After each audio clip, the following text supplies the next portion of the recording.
Donc, je vous avais expliqué qu'avec la méthode à l'ordre 2, on la transforme en méthode à l'ordre 1, on vectorialise, etc. Vous reprendrez tout ça tranquillement ce week-end avant le TP de la semaine prochaine et avant l'interro. On va regarder le bloc 4, on va re-regarder le bloc 4 fonctionner ensemble. On va prendre le temps de faire ça ce matin pour finir bien comme il faut. Je vous avais expliqué que pour le tracé, si on veut tracer par exemple la fonction solution, ça veut dire qu'on récupère les positions, c'est-à-dire la première colonne du tableau qu'on a construit, puisque là on a un tableau à deux colonnes qui contient à la fois les positions et les vitesses. Donc si on veut tracer, on ne récupère que les positions. Voilà. Tac.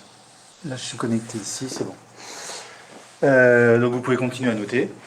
Pour le tracé, on récupère par exemple la colonne 0. Alors c'est pas un O, hein, c'est 0, c'est la colonne 0 pour obtenir le graphe des positions. Et je vais vous montrer, et ça va faire écho à des choses que vous avez vues en physique, une variante où on peut récupérer les positions et les vitesses, prendre les positions en abscisse, prendre les vitesses en ordonnée, et ça donne ce qu'on appelle un diagramme de phase. Mais pour l'instant, première version, hein, on va regarder ça tranquillement. En abscisse, on va mettre le temps, et en ordonnée, on va mettre les positions. C'est-à-dire, on va vraiment tracer la fonction position. Donc, variante diagramme de phase, et puis on va regarder ODINT fonctionner. Voilà, je vous laisse noter la fin, vous notez ça, et puis après on passe sur la fenêtre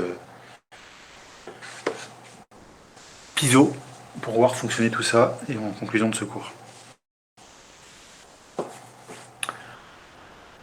Pendant ce temps, je vais faire des copier-coller de ce qui va suivre ensuite.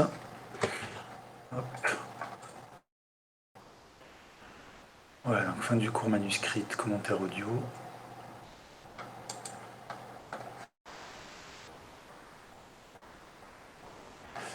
Je prépare la suite pendant que vous finissez de noter ça.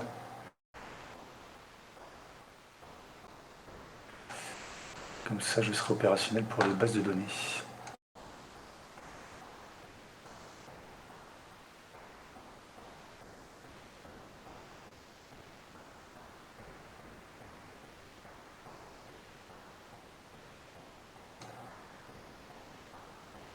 Voilà, hop, donc ça c'est bon. Ça c'est bon, ça c'est bon.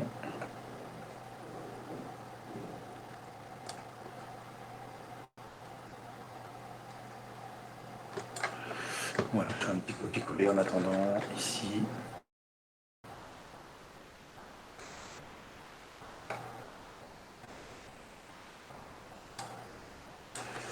Ça, il n'y en a pas besoin.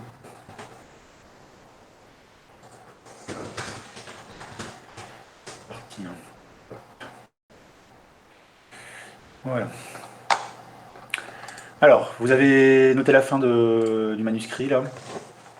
Pour le tracé, on récupère blablabla. cp.odint, voir fichier Python, on va regarder ça. Fonctionnement identique, on va toujours définir la fonction grand F qui contient l'équation différentielle. Et puis en gros, on va lancer de manière quasi identique ce qu'on avait fait à l'ordre 1, comme vous allez voir dans un instant. Et donc bloc 5, pendule, diagramme de phase, pour vous montrer un exemple de diagramme de phase sur un pendule tout simple. Je bascule dans 20 secondes sur la fenêtre PISO, c'est parti.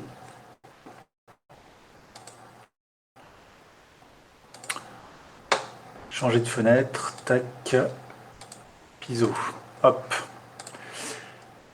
Voilà, donc j'avais commenté ça la semaine dernière, mais je vous remontre une deuxième fois, comme c'est pas forcément évident.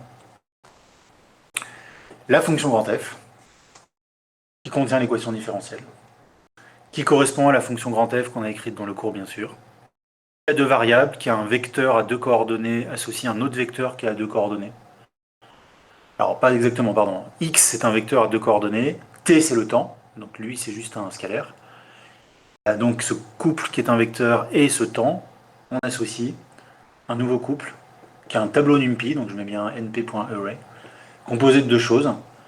Ce qu'on avait appelé B dans le cours, qui ici devient x crochet 1, la coordonnée numéro 1 de x. Et ensuite, à droite, intervient l'équation différentielle en tant que telle, moins 2 sur t, y' plus ty. Le y' et le y correspondent au petit a et au petit b du cours, qui ici correspondent à x crochet 1, x crochet 0. La fonction lambda, on passe, aucune importance. Je commence avec peu de points, je reprécise l'intervalle, je reprécise le pas, je reprécise le linspace, je construis mon tableau de colonnes, je rentre mes conditions initiales, on avait vu tout ça avant de se quitter la dernière fois. Et Euler, finalement, ça tient en une ligne, en deux lignes si vous préférez. Une boucle for dans laquelle on calcule la k plus unième ligne. Cette fois, c'est toute la ligne qu'on calcule. Il y a deux coordonnées dans cette ligne, deux cases, en fonction de la ligne précédente, du pas et d'une fonction grand F dépendant de la ligne précédente et du temps précédent k, tk. Ce qui ressemble drôlement à ce qu'on avait fait à l'ordre 1, c'est quasiment identique. On refait le tracé. Dans le tracé, comme je vous avais dit, si on prend la colonne 0, on va bien avoir les positions. On va tracer par exemple en bleu. Et alors donc, c'est là où je m'étais arrêté la semaine dernière. Comment ça va marcher pour Odint? Odint, vous allez lui donner la fonction grand F, qui contient donc l'équation différentielle là-haut. Vous allez lui donner les conditions initiales sous la forme d'un couple, d'une petite liste ou d'un tableau NumPy. Peu importe, là ici vous voyez, moins 1, 2, j'ai mis ça dans une petite liste. Vous pourriez mettre ça aussi dans un couple. Hop. Vous pourriez mettre ça dans un tableau NumPy, vous pourriez mettre np.array et puis moins 1, 2. Peu importe, du moment qu'il y a deux trucs, Python il va comprendre et il va interpréter ça comme les conditions initiales et comme la première ligne du tableau qui va retourner.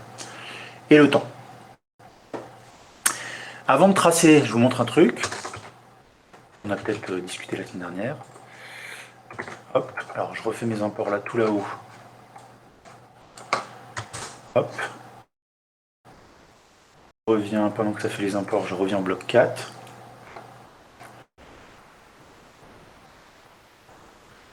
Voilà, et je lance ce code sans faire de tracé pour l'instant. Donc bien sûr, il ne se passe rien. C'est simplement pour vous montrer notre tableau Y qu'on a fabriqué nous. Ah, voilà à quoi il ressemble. Ça, c'est notre tableau Y. Ce qu'on a fabriqué, nous, avec la méthode d'Euler. C'est important que vous compreniez comment il est fait. C'est un tableau, c'est une matrice, si vous préférez, qui a deux colonnes, qui a ici 21 lignes, qui contient dans sa première ligne les conditions initiales, et puis dans les lignes d'après, les couples position-vitesse approchés par la méthode d'Euler. Ok. Si on regarde ce qui a été fabriqué par Odint, ici, Odint, le résultat d'Odint, je l'ai mis dans sol. Bah, regardons à quoi ça ressemble la variable sol avant de faire le tracé. Bah, sol, ça a exactement, regardez, la même tête que notre Y. Sol, c'est également un tableau NumPy à deux colonnes qui contient les positions approchées par la méthode, par la méthode Odint qui n'est pas la méthode d'Euler. Donc vous pouvez par exemple regarder que sur la première ligne, nous on avait moins 0,7 et 1,25. Bah lui, c'est pas ça qu'il trouve. Lui, il trouve moins 0,74 et 1,39. Il y a déjà un écart assez conséquent. Nous, sur la dernière ligne, on trouve moins 1,43 et moins 2,38. Lui, il trouve moins 1,57 et moins 2,63. Donc évidemment, dans un instant, quand on va comparer les deux tracés, on ne va pas trouver la même chose. Ça marche là, tout le monde entend bien, vous voyez l'écran, c'est ok, les conditions sont bonnes là.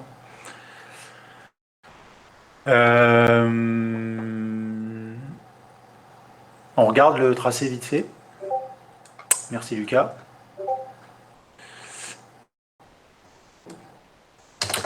Merci Noah. Même chose avec le tracé. Hop, alors évidemment, moi mon tracé, pour le partager, je vais repasser dans Discord et je vais changer de fenêtre. Changer de fenêtre, bam, bam, bam, voici le tracé.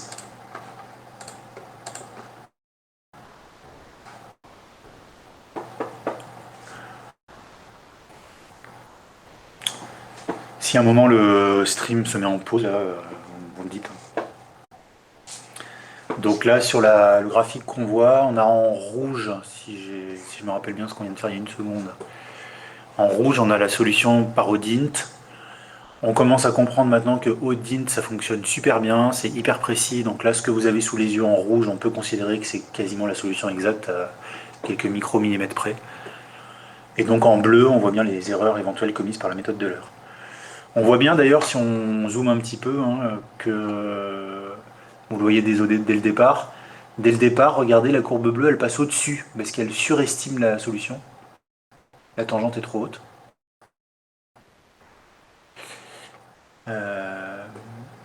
Et puis après, il se trouve qu'à cause de la tête de l'équation différentielle, et puis ça c'est un truc que je ne vais pas commenter plus que ça, À un moment, elle retombe à peu près sur ses pieds, puis après elle repasse en dessous, puis après elle retombe à peu près sur ses pieds, puis après elle repasse au-dessus. Comme je vous l'ai dit, hein, il y a une erreur qui va plutôt tendance en général à grossir avec le temps, mais on n'en sait rien, c'est pas sûr. Ça dépend vraiment de l'équation différentielle. Et il se peut très bien qu'après plusieurs erreurs conséquentes, la fonction finalement, la méthode retombe sur des valeurs assez exactes au bout de l'intervalle. C'est très imprévisible. Plus la solution oscille, plus il y a d'inflexion, plus ça risque d'y avoir des phénomènes de compensation. Et on ne sait pas trop ce que ça va donner après. On regarde la suite du script avec un exemple de portrait de phase et de pendule. Alors, voici le bloc 5. Je vous repartage la bonne fenêtre.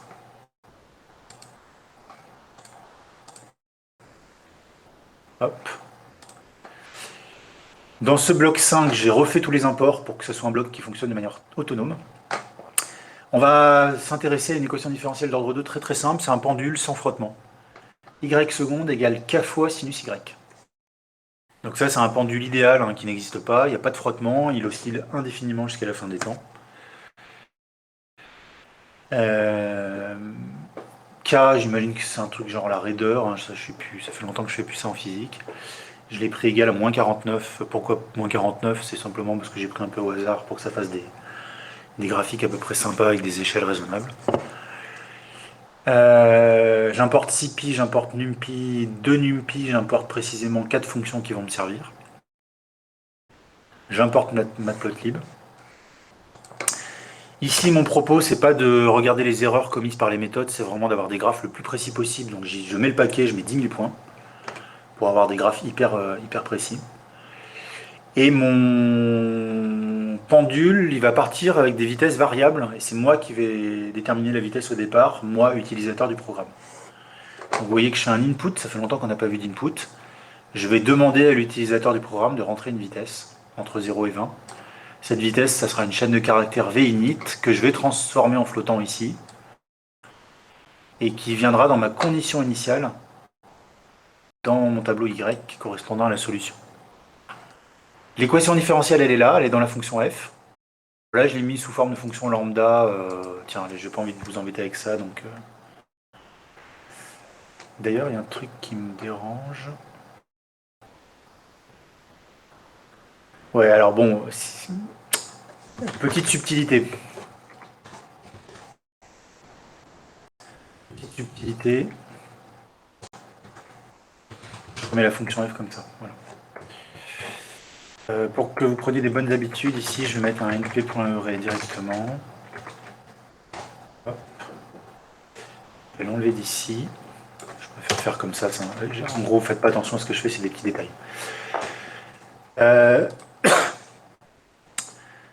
Subtilité de rien du tout. Votre pendule, que vous le lâchiez à 9h31, 9h45 ou 10h33, il va osciller de la même façon. Le temps n'intervient pas dans l'équation différentielle. Quelle que soit l'heure à laquelle vous lancez votre pendule au départ, la solution après elle aura la même tête. Donc le temps n'intervient pas dans l'équation différentielle. On le voit au départ, hein. Il n'y a pas y dans l'équation, il n'y a pas t dans l'équation différentielle. En fait, ça là-haut, c'est y seconde de t égale k fois sinus de y de t. Donc t, bien sûr, il intervient, c'est la variable de y. Mais il n'y a pas le temps qui intervient, par exemple, qui sera en facteur ici de t fois sinus y. Donc du coup, je me suis permis ici de faire une fonction grand F où il n'y a pas le temps. J'ai pas mis, comme d'habitude, la variable t. On pourrait la mettre en fait. Comme elle n'intervient pas, elle ne servirait à rien, et donc là, on mettrait un temps k ici. Et de toute façon, ce temps k servira à rien puisque le temps n'intervient pas. Donc là, je ne l'ai carrément pas mis. J'ai mis directement f de grand x ici. C'est un petit détail. Donc les conditions initiales, ça c'est ici.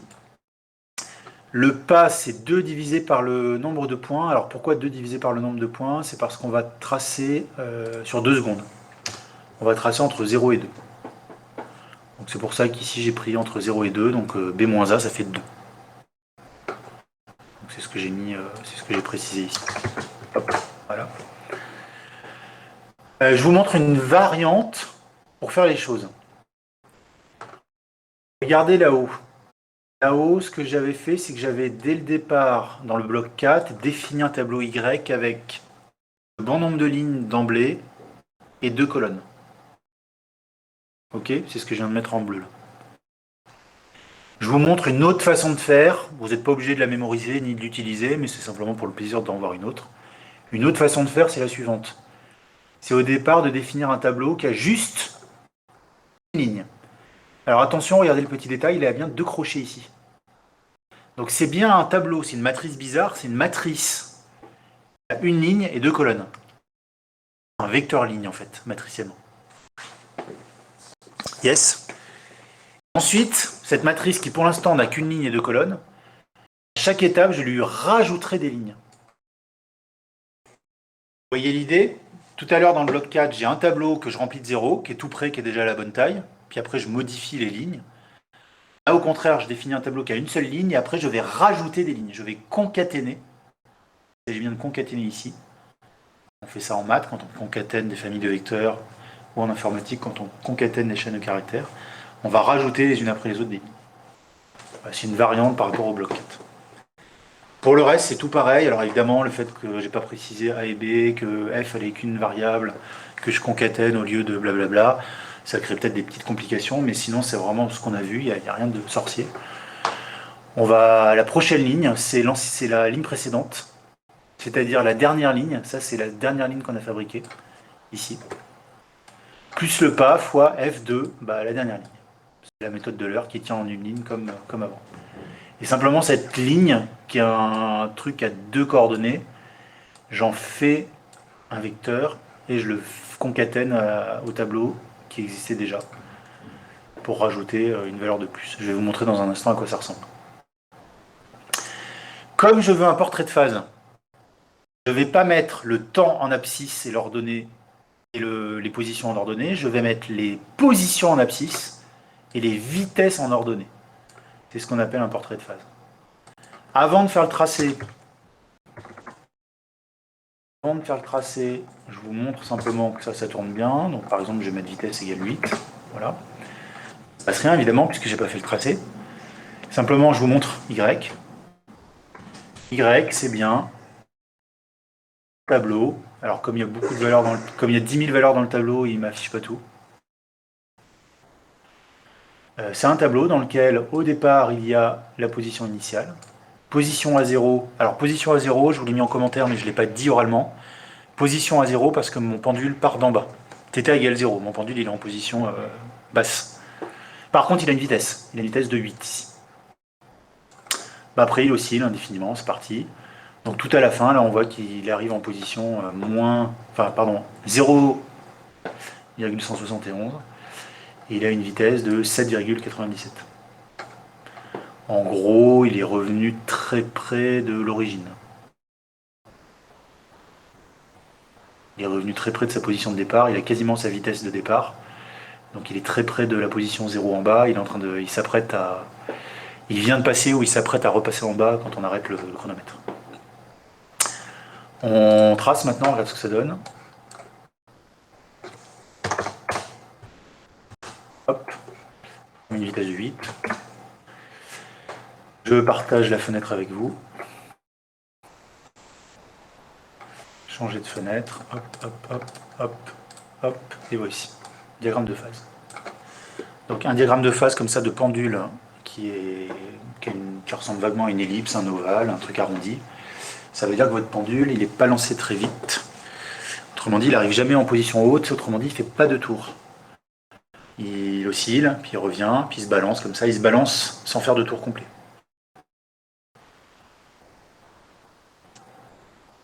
Et donc il repasse sans arrêt par les mêmes positions et les mêmes vitesses.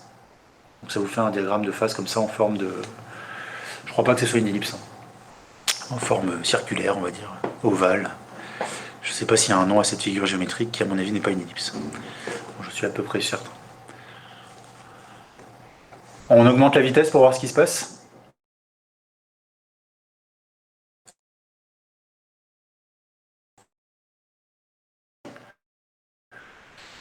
Non, en fait, ça donnerait pas un cercle. En fait, c'est pas une ellipse. C'est ni un cercle ni une ellipse. C'est une figure plus compliquée.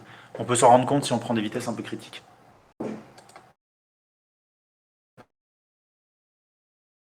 vous allez voir, je vais relancer avec une vitesse différente. Je relance avec une vitesse de 12 par exemple, ou de 13. Hop. Voilà, je relance avec une vitesse de 13, je vous montre ce que ça donne.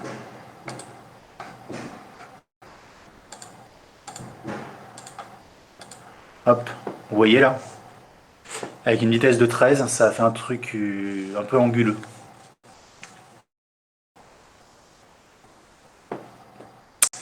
C'est un peu anguleux parce que la vitesse à un moment devient très faible.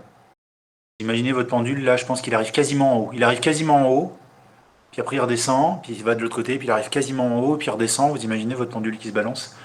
Et du coup quand il arrive quasiment en haut, là ça crée ces espèces de trucs un peu anguleux là. Je vais encore augmenter la vitesse. On va mettre une vitesse de 18 pour finir. Alors, je m'y retrouve dans mes fenêtres. Hop, voilà, vitesse de 18. Bam.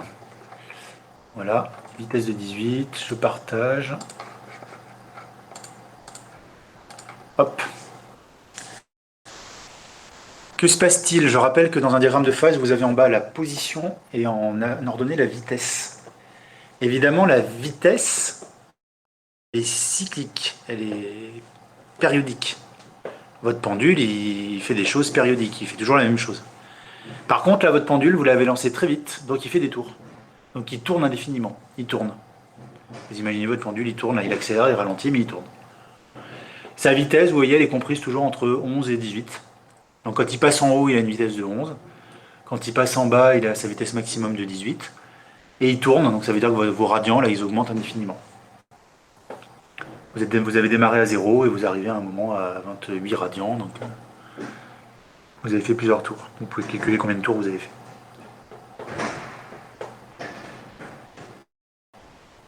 Bon, c'est en radians, hein, puisque vous voyez bien que là-haut, on est à 6, on est à peu près à 2 pi. Voilà, on repasse au bout de 2 pi à la même position, puis on fait comme ça 400 tours.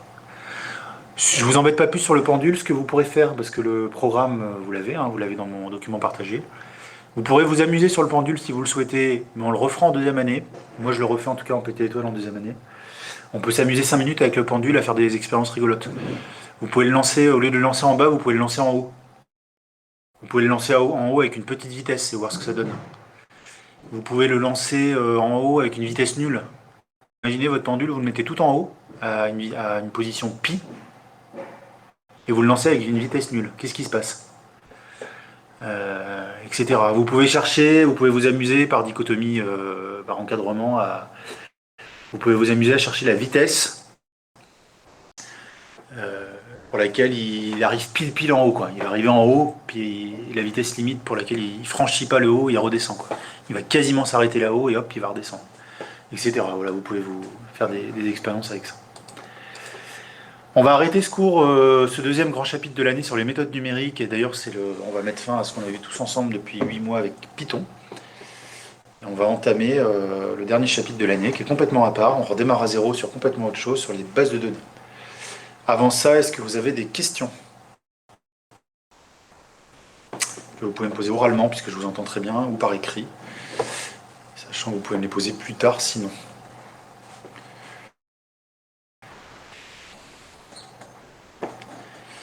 Non, rien de particulier. Donc vous essayez de revoir tout ça pour le programme de l'interro de mercredi, c'est clair aussi, dans votre tête. Donc je vous ai remis, hein, de toute façon, pour ceux qui n'auraient pas entendu ce que j'ai dit tout à l'heure, sur mon document en ligne avec le cours, là, vous regarderez, je vous ai mis un peu le programme de l'interro, je vous ai simplement dit que ça sera très proche du cours et des algorithmes en eux-mêmes. Il n'y aura pas trop de questions subtiles, transversales sur des subtilités. Apprenez bien, bossez bien vos algorithmes principaux qu'on a bossé ensemble depuis 3-4 mois. Ça tournera de toute façon autour de ça. Petite interro là, je ne sais pas combien de temps elle durera, entre 30 et 40 minutes. Oui, on va faire des bases de données jusqu'à la fin, j'y reviens dans une seconde Adrien, mais de toute façon ça va vite passer la fin d'année. Je vais vous expliquer pourquoi. Donc voilà, petite interro de 30-40 minutes, concours blanc dans 15 jours, et vers le, je sais pas, 20 juin, on verra, dernier devoir, troisième devoir du semestre, sur les bases de données. Donc la fin de l'année, ça va vite passer Adrien, puisque là on va à peine faire l'intro sur les bases de données. La semaine prochaine, j'avancerai pas beaucoup puisqu'il y aura l'interro. La semaine d'après, il n'y aura pas cours. Et ensuite, en gros, il va nous rester 4 ou 5 séances maximum, pendant lesquelles il faut que je fasse les bases de données, donc il me faut bien quand même 3 heures pour les faire. Il faut que je rende le concours blanc, et il faut qu'on fasse un DS sur les bases de données. Donc voilà, ça va passer vite en fait. Donc oui, on fait des bases de données, on corrige le concours blanc, on corrige le DS, et puis en gros, on fait une interro base de données, et en gros, on aura fait le tour. De mémoire, il va nous rester 5 séances, puisqu'on peut aller jusqu'au 30 juin compris. Donc on va faire 2 juin, 9 juin, 16 juin, 23 juin et 30 juin.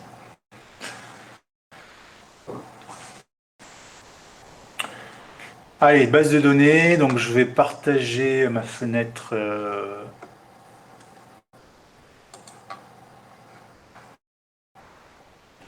Cette fenêtre-là.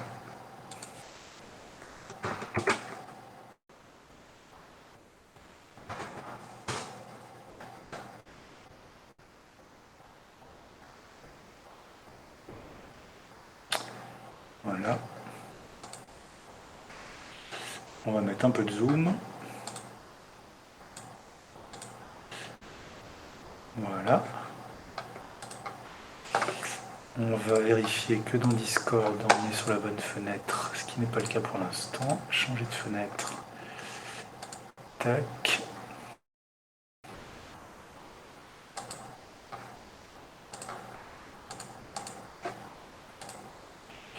Voici. Donc, base de données partie 1, dernier chapitre de l'année, c'est parti. On est 44 connectés, c'est une bonne nouvelle, ça veut dire que tout le monde est là. Bravo à vous. Pour ceux qui auraient raté l'introduction de tout à l'heure, j'attends vos TP, s'il vous plaît, puisqu'il y en a encore qui n'ont pas renvoyé leur TP à leurs enseignants de TP. Je viens d'en recevoir un tout à l'heure. Je ferai demain matin, je ferai un rappel général à ceux qui m'ont toujours pas envoyé leur TP. Ou qui l'ont pas envoyé à Madame Devos ou Monsieur Le Sage.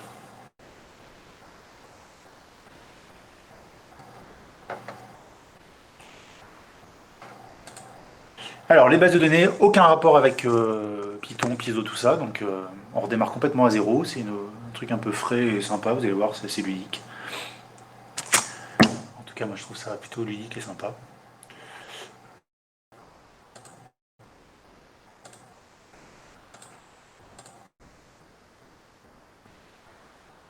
Alors, je vérifie juste un truc. Ouais, c'est bon. Donc vous notez base de données, c'est pas la peine de noter partie 1, grand 1 introduction, et donc je vous présente le début. Donc les bases de données, c'est un truc, je fais une petite intro orale d'1 minute, hein. C'est absolument omniprésent dans le monde de l'informatique et notamment dans le monde d'Internet. Tous les jours ou presque, vous allez sur le moindre site web faire quoi que ce soit, derrière ce site web, quelque part, il y a une base de données qui contient des informations. Donc une base de données, comme son nom l'indique, ça va être des endroits où il y a des données. Simplement, ces données, elles vont être agencées d'une certaine façon, elles vont être enregistrées d'une certaine façon, et on va aller chercher des informations dessus d'une certaine façon, dans un langage qui s'appelle le langage SQL. Donc on va expliquer tout ça. D'abord, je vais essayer de vous amener, alors de manière très simple et naïve, hein, à pourquoi on a besoin, pourquoi on a eu besoin et pourquoi on a besoin historiquement des bases de données. Qu'est-ce qu'on pourrait faire d'autre qui ne convient pas entièrement et pourquoi on a été amené à inventer ce concept-là.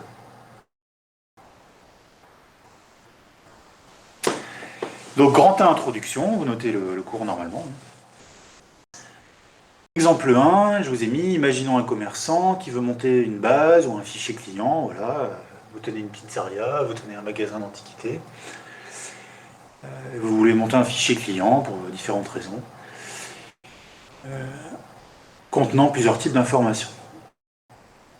Donc vous enregistrez vos clients les plus fidèles, vous avez peut-être un système de carte de fidélité, vous notez leur adresse, le numéro de téléphone, quand est-ce qu'il vient, qu'est-ce qu'il achète, pour combien il a acheté, etc.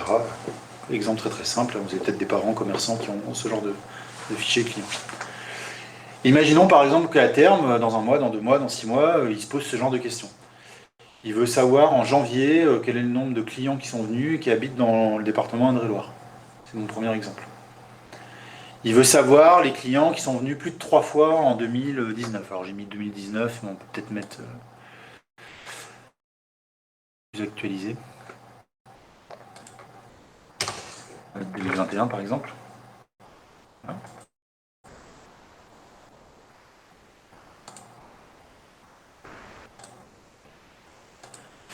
Il veut savoir son chiffre d'affaires, quel est le pourcentage de son chiffre d'affaires qui est issu des clients de la région.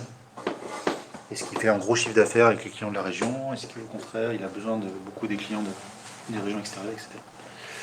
Il veut savoir par jour quelle est sa recette moyenne, etc., etc. Vous voyez très bien le genre de questions qu'il peut avoir envie de se poser à l'aide de sa base de données, clients, dépenses, ventes, etc.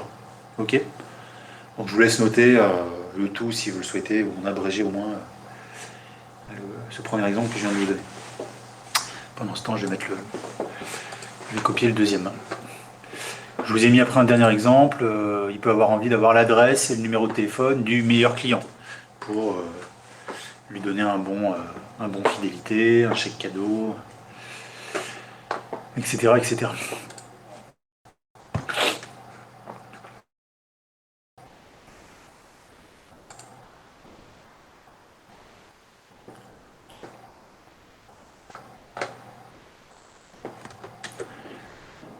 Deuxième exemple. Alors mon deuxième exemple, il est où? Il est là. Pom pom pom, pom pom pom. Exemple 2.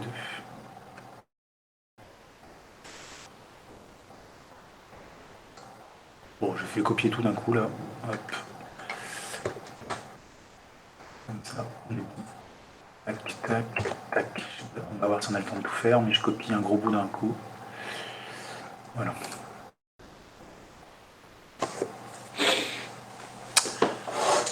Je continue à avancer, hein. Je surveille vos questions d'un coin de l'œil si vous en avez, n'hésitez pas.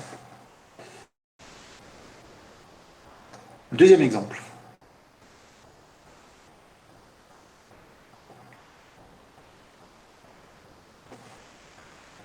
On va expliquer pourquoi. Alors, ça va être moyennement convaincant, mais j'essaie de vous prendre un exemple très simple, hein. Vous allez voir un peu l'idée, j'espère. On va essayer d'expliquer pourquoi, si votre commerçant il utilise tout simplement, alors il peut utiliser plein de choses hein, pour son fichier client. Il y a 50 ans, il utilisait peut-être un carnet, un grand cahier sur lequel il mettait ses clients et ses ventes. Dans les années 80, il utilisait peut-être une calculatrice en plus et puis un petit ordinateur sur lequel il stockait ça dans un fichier texte ou déjà un tableur. Et en 2021, par exemple, il peut essayer d'utiliser un tableur. Il va peut-être utiliser LibreOffice, OpenOffice ou Excel. C'est-à-dire, en fait, ce qu'on va appeler mathématiquement un tableau. Type tableur. Donc, vous voyez à peu près ce que c'est un tableur. Je pense que j'espère que tout le monde a fait un petit peu de tableur dans sa vie. Vous avez dû en faire un peu au collège au moins, puis après un peu en lycée. Donc tableur, hein, c'est une structure plate à 2 dimensions. Vous avez des lignes, vous avez des colonnes. Il y en a qui ne voient pas du tout de quoi je parlerai quand je parle de tableur, par exemple. Là, c'est possible ça ou pas? Ou tout le monde voit un tableur, ce que c'est? Est-ce qu'il y en a qui veulent que j'explique en 2 minutes, là, que je donne un exemple de fichier que j'ouvre de 2 secondes, un fichier qui ressemblerait à un tableur? Je vois pas de réaction. Si j'ai pas de réaction, c'est que c'est bon. Tout le monde voit ce que c'est qu'un tableur. Donc imaginons que votre commerçant, là, il prenne un tableur. Donc d'ailleurs, non, c'est pas mon commerçant, je prends un deuxième exemple. Je bifurque sur un deuxième exemple pour multiplier les exemples. Prenons un tableur, fichier tableur, donc, du type Excel par exemple, qui contient des informations sur certains élèves de CPGE et des concours auxquels ils sont inscrits. C'est d'actualité, là vous avez vos camarades qui finissent SI et la banque PT aujourd'hui. Dans ce tableur, vous allez mettre par exemple le nom, le prénom, l'âge des étudiants, la ville où ils étaient en terminale, le lycée, la filière où ils sont en CPGE. Et puis vous allez mettre par exemple les concours et les écoles où chaque étudiant s'est inscrit. Puis peut-être que vous allez mettre d'autres informations sur les écoles et puis ces écoles et ces concours. Okay. Pour la suite, et pour pas compliquer mon propos, concours et école, pour moi, ce sera la même chose, d'accord? Vous avez un concours de la banque PT sur lequel il y a plein d'écoles que vous pouvez intégré, mais voilà, on va dire qu'une école, c'est un concours. Donc, vous passez par exemple le concours Minpon, le concours Central Supélec, le concours CCINP, etc.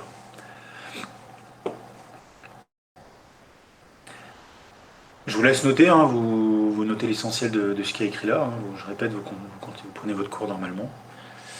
Je l'ai tapé évidemment pour des raisons pratiques, mais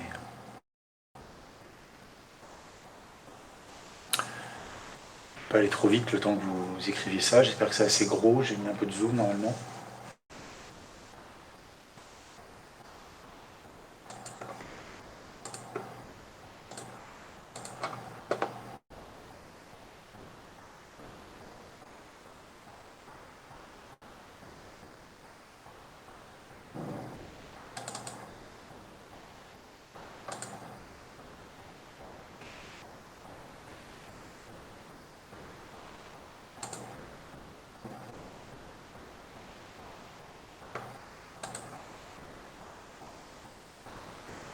Hop, alors, je descends sur mon exemple 2,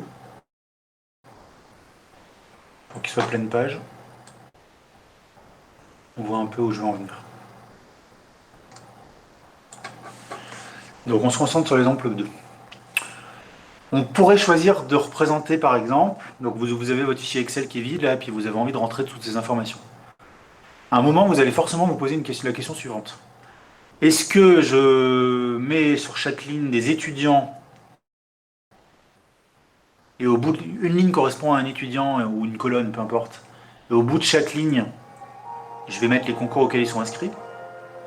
Donc vous imaginez par exemple, vous allez mettre Caroline, 17 ans, Bordeaux, PTSI Vaucanson, et au bout de la ligne, vous allez mettre qu'elle passe au Central Supélec, Minpon, CCINP, Arts et Métiers. Puis en dessous, vous allez mettre Oscar Guichetot, 18 ans, Tours, PTSI Vaucanson, qui passe Polytechnique, ENS, Central Paris, etc. D'accord. Donc vous imaginez votre tableau comme ça, puis après on va commenter les miens là. Imaginez comme ça, vous avez vos étudiants qui sont superposés, un par ligne, et puis au bout de la ligne, vous avez mis la liste des écoles auxquelles ils sont inscrits. Si à la fin, vous avez envie de récupérer les noms des gens qui passent Central Paris, vous comprenez que ça va être un peu galère en fait. Il va falloir que vous regardiez toutes vos lignes, et vous regardiez au bout de chaque ligne où est-ce que ça, on a coché, où est-ce qu'on a signalé Central Paris. Coché ou signalé Central Paris. Alors, évidemment, je vous ai pris un exemple très simple, donc ça va pas être si galère que ça. On est bien d'accord. En gros, il va suffire de faire une colonne réservée à Central Paris, de mettre une oui ou non, puis à la fin, il faut compter, réordonner votre tableur. Mais n'empêche que spontanément, votre information au départ, elle est basée plutôt sur les élèves. Les écoles viennent en second lieu, et du coup, récupérer des informations sur les écoles, c'est un peu moins pratique que de récupérer des informations sur les élèves. Alors, regardez là maintenant les tableaux sur lesquels j'ai continué mon exemple. On peut par exemple mettre la liste de tous les élèves qui passent Central Supélec. Donc par exemple, vous voyez dans mon premier tableau, j'ai mis les élèves qui passaient Central Supélec, j'ai mis Caroline, Daniel, Didier, etc. Avec à chaque fois, je vous ai mis leur âge, leur ville, leur filière, etc. J'ai mis un deuxième tableau, c'est les élèves qui passent arts et métiers. Évidemment, dans les élèves qui passent arts et métiers, il y a des doublons par rapport à ceux qui passent Central Supélec, il y en a qu'on retrouve. Didier et Daniel, ils passent eux aussi les centrales et les arts et métiers, donc on les retrouve en double. C'est un peu dommage d'avoir écrit deux. Oui, ils sont assez sur deux. Ils sont très jeunes, mes élèves. Donc vous voyez qu'on retrouve des doublons. Certains élèves apparaissent plusieurs fois. Hein. Je vous laisse tranquillement noter la suite, prenez votre temps.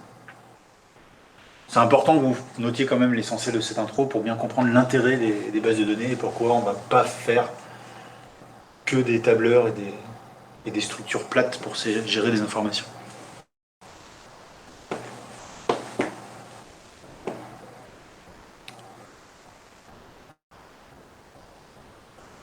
Donc, je vous laisse le temps tranquillement de noter ça.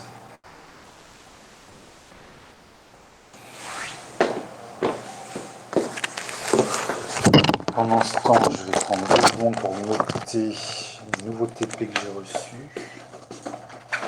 Quand vous envoyez vos sujets de TP, bon là j'espère que c'était la dernière fois et qu'on n'aura plus à faire ça. Si vous avez des questions, vous pouvez. Hein. Moi je les ouvre, je les fais tourner rapidement. Si je vois que ça tourne mal, je reviens vers vous après.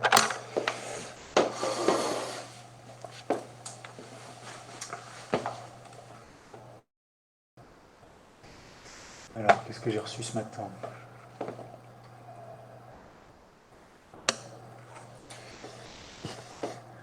Apparemment, il y en a qui se sont bougés suite à mon annonce de ce matin, parce que je vois du mail de Madame De Vos.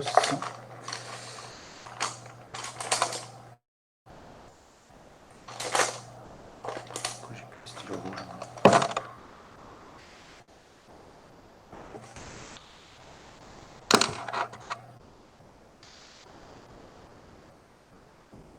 Hop.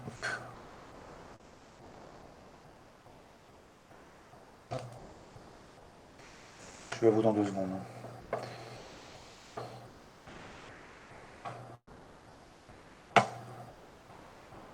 Hop.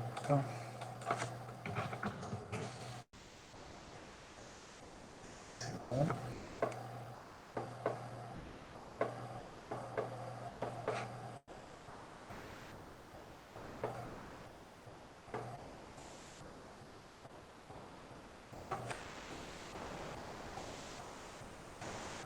Et un dernier. Pam, pam, pam, pam, pam.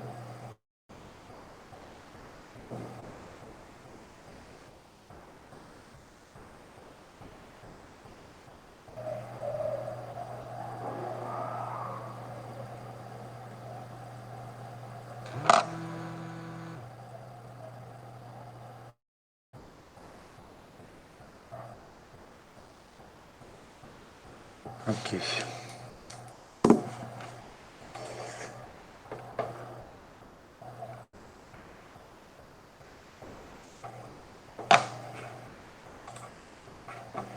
Alors,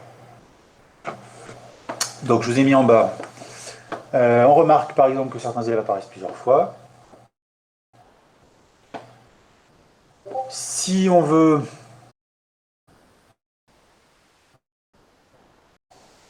ceux qui n'arrivent pas à envoyer le fichier, je réponds à Caroline. Vous pouvez tenter de me l'envoyer sur Discord. Vous me l'envoyez en message privé dans Discord, vous pouvez tenter comme ça. Sinon, bon, en général, ça marche normalement. Si ça marche pas non plus sur Discord, je vous enverrai une autre adresse mail. Ou alors vous le partagez, ou on trouvera une solution. Donc je vous ai mis en remarque par exemple que certaines écoles apparaissent plusieurs fois. Si on veut le nombre d'élèves qui passent tel concours, c'est très simple.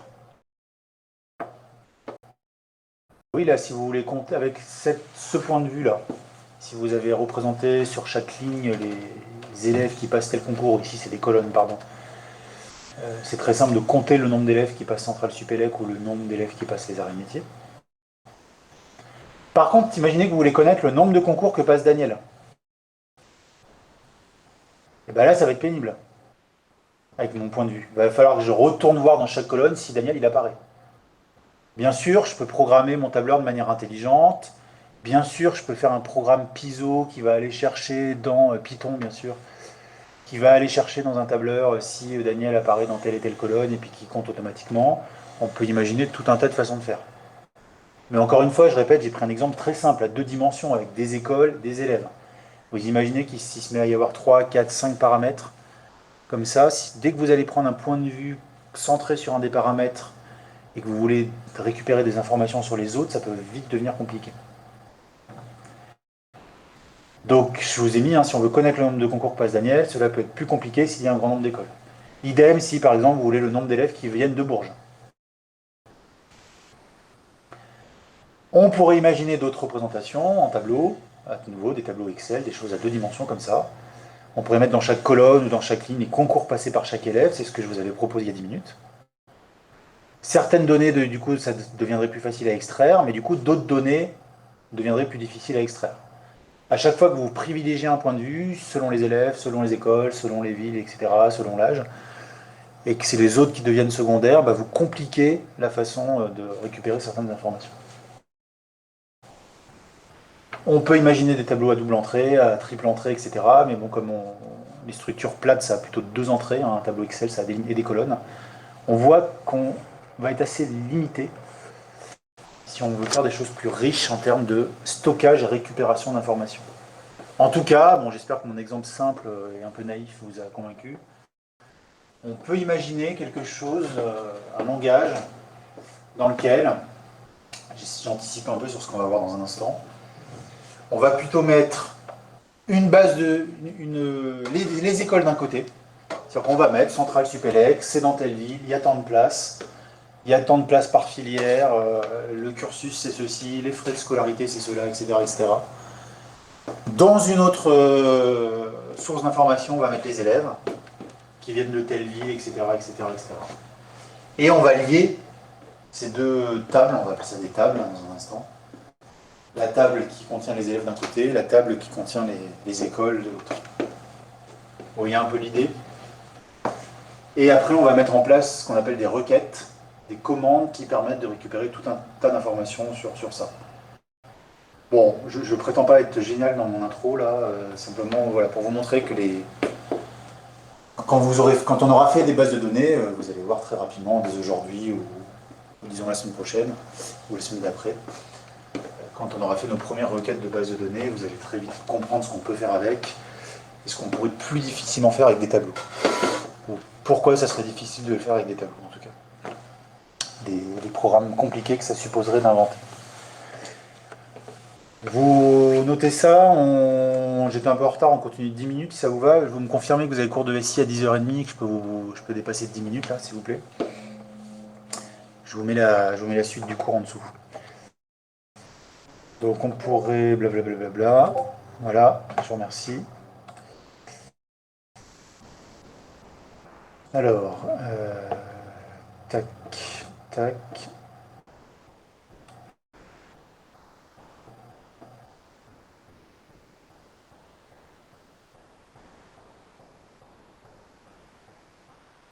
Hop, je recopie toute la fin de ce que j'avais fait en partie l'an dernier. Si on ne va pas au bout, c'est pas grave, vous pourrez lire un peu en avance. Comme ça, ce sera en ligne à l'avance. Tac, tac. Et voilà.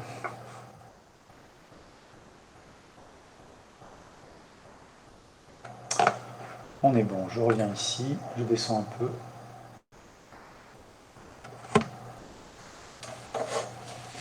Donc je vous ai mis, première conclusion, ces structures plates sont limitées pour faire face à certaines problématiques de stockage et surtout d'exploitation des données. Bon, le surtout, je vais l'enlever d'ailleurs. Même pour le stockage, ça peut poser problème, les structures unidimensionnelles. Voilà.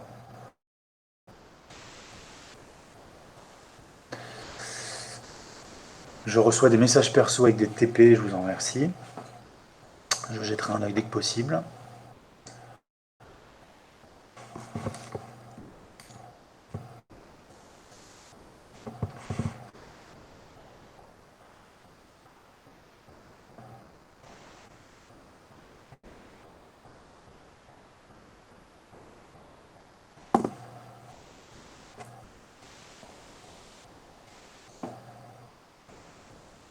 Donc, première conclusion, ces structures plates sont limitées pour faire nanana. Nous allons donc travailler avec des bases de données. Alors, les bases de données tombent au concours, oui. Mais elles tombent à l'écrit et pas à l'oral. Elles sont interdites à l'oral, elles tombent au... Je vais répondre ici. Oui, à l'écrit. Je mets ça pour qu'il reste une trace. Oui, à l'écrit. Quelques questions sur l'épreuve de modélisation. Alors, vous demanderez à vos camarades, puisqu'on avait eu la mauvaise surprise de voir dans les épreuves 2019 et 2020 qu'il n'y avait pas de base de données. Pendant 2 ans de suite, il n'y en a pas eu du tout, donc on est un peu en colère. On l'a signalé l'an dernier, j'espère que cette année, ils en ont eu. Donc c'est quelques questions qui traînent dans le sujet de modélisation. À l'écrit, par contre, il n'y en a pas à l'oral.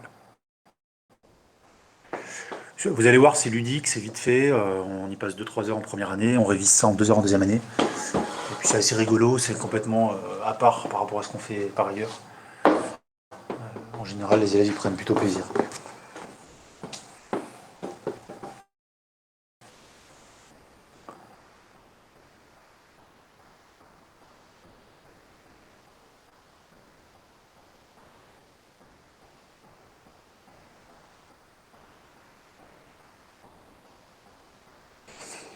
Nous allons donc travailler avec des bases de données, disais-je.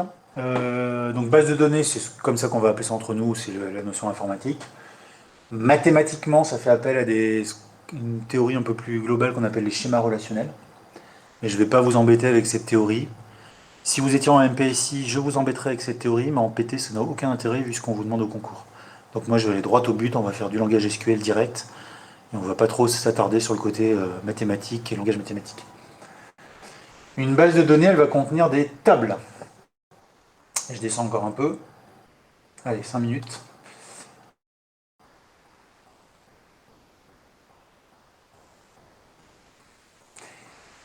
Par exemple, elle va contenir une table élève, si je rebondis sur l'exemple précédent.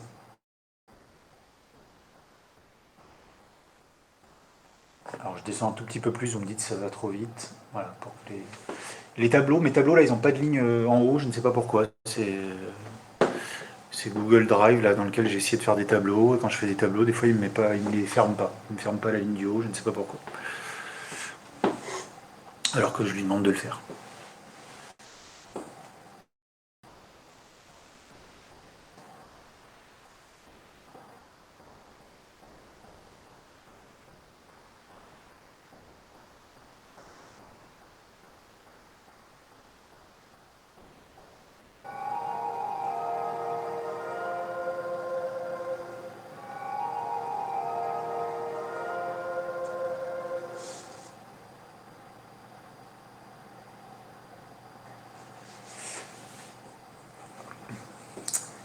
Donc,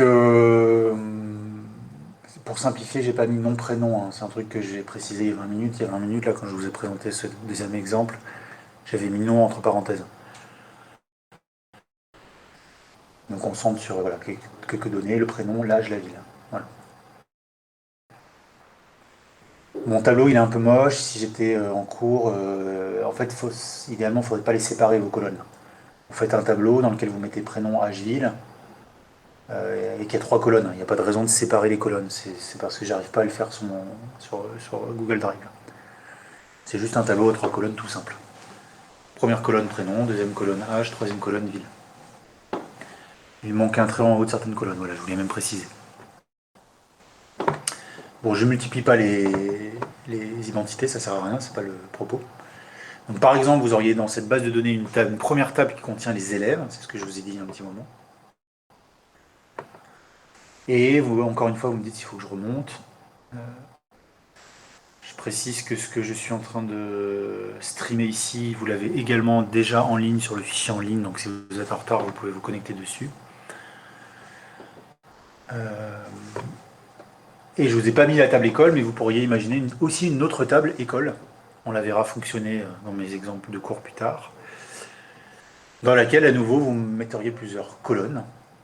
Le nom de l'école, par exemple, la ville, un numéro de référence, le type de diplôme qu'elle délivre, ses spécificités, etc. Les frais de scolarité, vous pouvez mettre tout un tas de choses comme information sur l'école, évidemment. Facile à imaginer. Ces colonnes-là, donc petit à petit, là, je suis en train de vous introduire le vocabulaire. Je vous l'ai mis en couleur dans le document en ligne. Vous pouvez le souligner et le mettre vous-même en couleur dans votre cours. Le vocabulaire table. Une table va contenir par exemple des informations sur les élèves. Une autre table va contenir des informations sur les écoles. Les colonnes, vous verrez que dans le langage des bases de données, on appellera ça des attributs. Donc ça aussi, c'est un autre mot qui va vite arriver dans le langage des bases de données. Table, attribut. Il n'y en aura pas 150 ans. Base de données, table, attribut, domaine, vous verrez, il y a 4-5 mots comme ça à maîtriser. Et donc à partir de la semaine prochaine, on va voir comment... voilà, je vous ai mis fin de la partie 1 ici. Et puis après on s'arrête, on va s'arrêter pile en bas de ma page. Là. On verra donc à partir de la semaine prochaine comment on peut créer une base de données.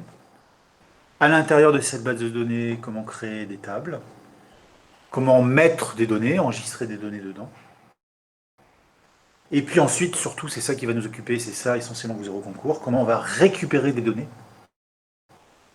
dans cette base de données à l'aide de ce qu'on appelle des requêtes. Les requêtes SQL. Ça, je pourrais le mettre en gras, puisque ça va être le propos principal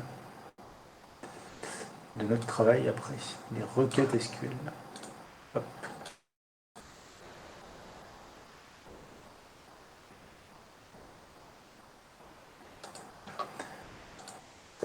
Ces requêtes SQL, elles nous permettront de sélectionner, on dira projeter en fait, ordonner, regrouper différentes informations, plus ou moins compliquées, vous verrez, dans une ou plusieurs tables. L'an dernier, on était en distanciel, j'en avais profité pour, d'ailleurs on l'est toujours, j'en avais profité pour chercher sur YouTube s'il y avait des petites vidéos de présentation. Il y en avait une qui avait l'air pas mal, que j'ai pas regardé en entier, je sais pas ce qu'elle vaut, vous me direz si elle est bien. Est-ce qu'elle marche toujours d'ailleurs, je vais vérifier.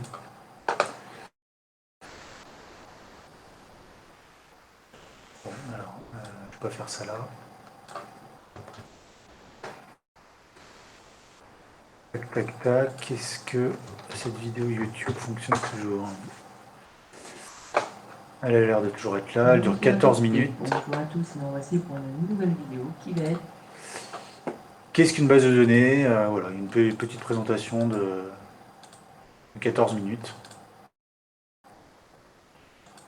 Vous n'êtes pas du tout obligé de la regarder, mais vous pouvez jeter un oeil si vous le voulez. Elle dure un petit quart d'heure et ça vous permet d'avoir une idée. Il y aura sûrement des compléments, des choses que je ne vous ai pas du tout racontées, des choses qu'on ne verra pas.